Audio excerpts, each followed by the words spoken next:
नमस्कार दोस्तों। कहते हैं कि ज़िंदगी की रंगतें बच्चों से ही है।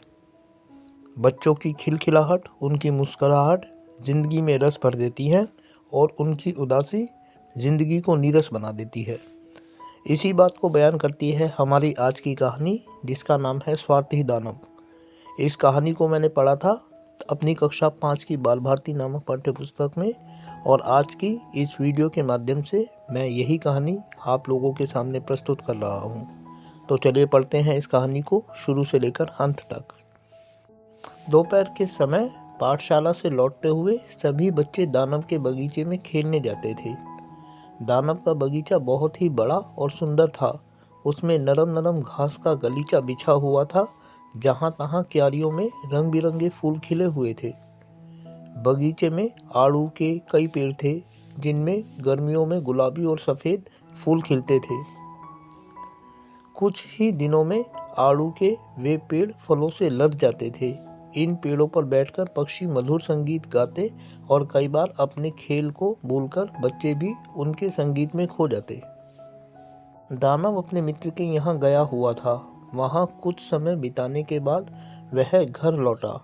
जैसे ही वह अपने बगीचे में घुसा, उसे बच्चे खेलते हुए दिखाई दिए। वह ऊंची आवाज में चिल्लाया, तुम यहाँ क्या कर रहे हो? बच्चों ने उसकी भयानक आवाज़ सुनी तो भाग खड़े हुए। यह बगीचा मेरा है और किसी को इसमें घूमने की आज्ञा नहीं है। मैं स्वयं इसमें रहूंगा और स्वयं ही इसके फल खाऊंगा। दानव ने चिल्लाकर कहा। उसने बगीचे के आसपास एक ऊंची चारदीवारी बनवाई और बाहर एक तख्ती लटका दी। उस तख्ती पर लिखा था, अंदर आना मना है। बेचारे बच्चों के खेलने का स्थान छिन गया। अब वे धूल भरी सड़कों पर खेलते, कहाँ बगीचे की नरम नरम घास का गलीचा और पेड़ों की ठंडी छाया, और कहाँ धूल भरी गर्म सड़क। वे सोचते, बगीचे में खेलकर हम सब कितने प्रसन्न थे। बसंत ऋतु आई। पेड़ों में नई कोपलें निकलीं। पक्षी चहचहाने लगे। चारों ओर रंग बिरंगे फूल खिल उठे। सुगंधित हवा बहने लगी। परंतु स्वार्थी दानव के बगीचे के पेड़ ठूठ से खड़े रहे। ना उनमें नई कोपलें निकली और ना बगीचे में कोई फूल ही खिला।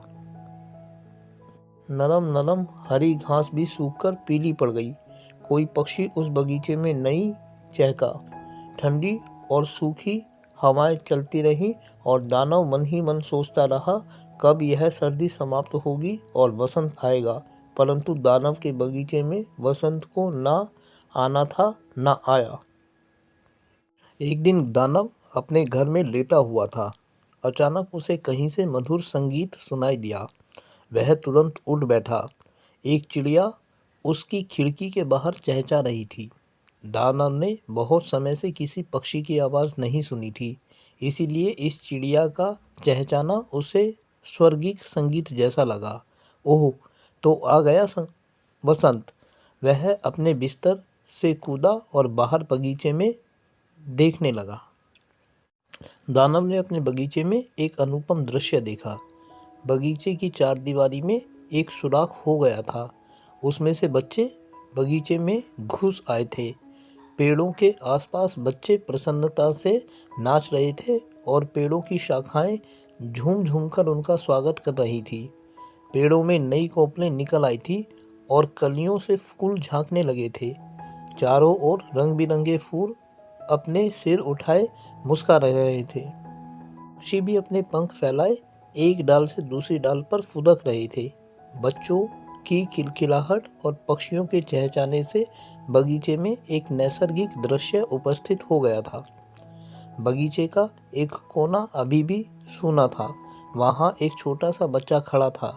वह इतना छोटा था कि डालियों को छू भी नहीं सकता था।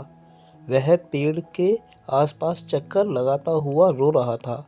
पेड़ बार बार अपनी टहनियों को झुकाता कि बालक उसे छू सके और उस पर भी बाहर आ जाए, पर बालक के हाथ डालियों तक ना पहुंच पाते।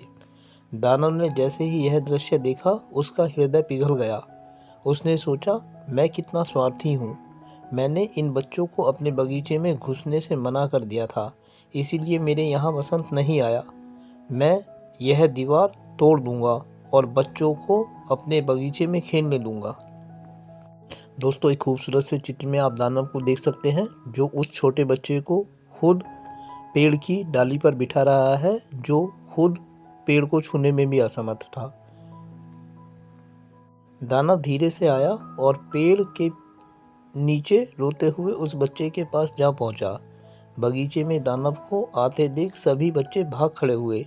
छोटा बच्चा सहम गया। दानव ने उसे पुचकार कर गोद में उठा लिया, उसे प्यार किया और पेड़ की शाखाओं तक पहुंचा दिया। पेड़ की शाखाएं प्रसन्नता से झूम उठी और तुरंत उनमें कलियां चटकने लगी। पक्षी उस पेड़ पर बैठकर गाने लगे।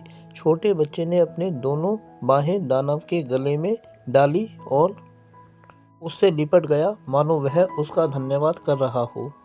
बगीचे की टूटी हुई दीवार से कई बच्चे झांक रहे थे। उन्होंने जब दानव को बच्चे से प्यार करते हुए देखा तो बगीचे के भीतर आ गए और उन्हीं के साथ मुस्कुराता हुआ वसंत भी बगीचे में आ गया। दानव ने कुदाल उठाई और चारदीवारी तोड़ने लगा। बच्चे उसके आसपास कूदने लगे। दोपहर को वहां से गुजरते हुए लोगों ने देखा कि दानव के बगीचे में बच्चे खेल रहे हैं। बगीचा पहले की तरह बहुत ही सुंदर हो गया है। सबसे आश्चर्यजनक बात उन्होंने यह देखी कि दानव भी बच्चों के साथ खेल रहा है। बच्चों की हंसी और कहकहों से सारा बगीचा गूंज रहा है। उसमें सबसे ऊंची हंसी की आवाज़ दानव की है। तो दोस्तों, कैसी लगी ये आपको यह कहानी? कमेंट बॉक्स में ज़रूर बताएं। फ़िलहाल आप लोगों से विदा लेता हूं इस वादे के साथ कि बहुत जल्दी आपके सामने एक नई कहानी लेकर आऊँगा। वीडियो को देखने के लिए आपका बहुत बहुत धन्यवाद।